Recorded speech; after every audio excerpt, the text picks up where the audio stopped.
there is the category of problems in life, and it ain't going anywhere. And so the question is, can you deal with the whole category at the same time? That's the thing. That's how to be in the world, is to deal with that category all at the same time. And so how did human beings, what did they come up with as a solution? And that's so cool too, because the solution they come up with not only was the heroism that allows you to approach what you're terrified by and what you find offensive and to learn from it, but also the idea of sacrifice, and that was played out by cultures everywhere, including human sacrifice. And you think, what the hell was up with those crazy bastards so long ago? They were sacrificing to gods all the time. What kind of clueless behavior was that? Burn something and please God. Burn something valuable and please God. What was with them? What were they thinking?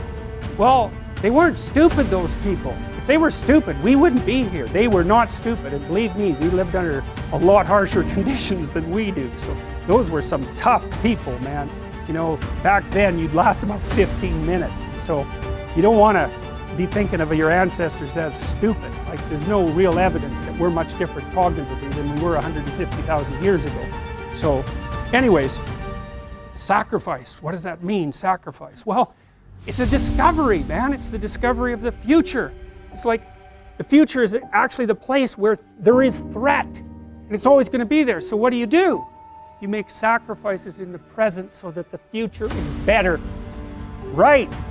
Everyone does that. That's what you're doing right now. That's what you're doing here. That's what your parents are doing when they pay money to send you to university. They think you can bargain with reality.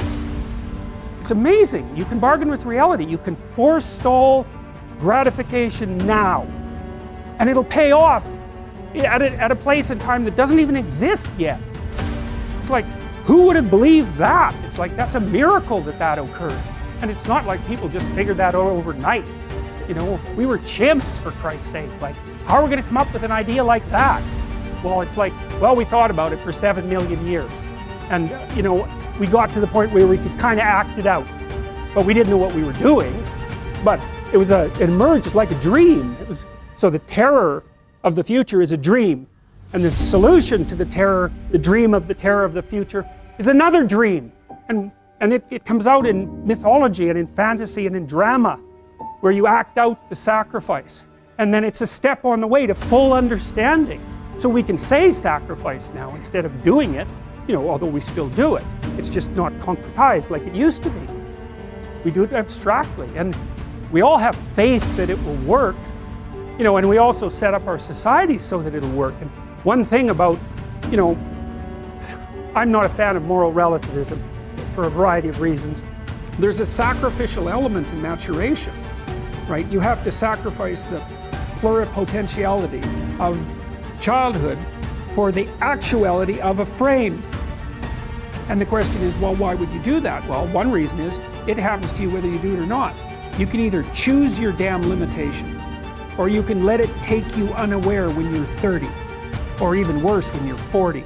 And then that is not a happy day, because people can put off maturity without suffering an immediate penalty. But all that happens is the penalty accrues, and then when it finally hits, it just wallops you, because when you're 25, you can be an idiot. It's no problem. Even when you're out in a job search, it's like, well, you don't have any experience and you're kind of clueless. Okay, well, now you're the same person at 30. It's like people aren't so thrilled about you at that point. It's like, what the hell have you been doing for the last 10 years? Well, I'm just as clueless as I was when I was 22. Yeah, but you're not 22. You're an old infant, right? And that's an ugly thing, an old infant.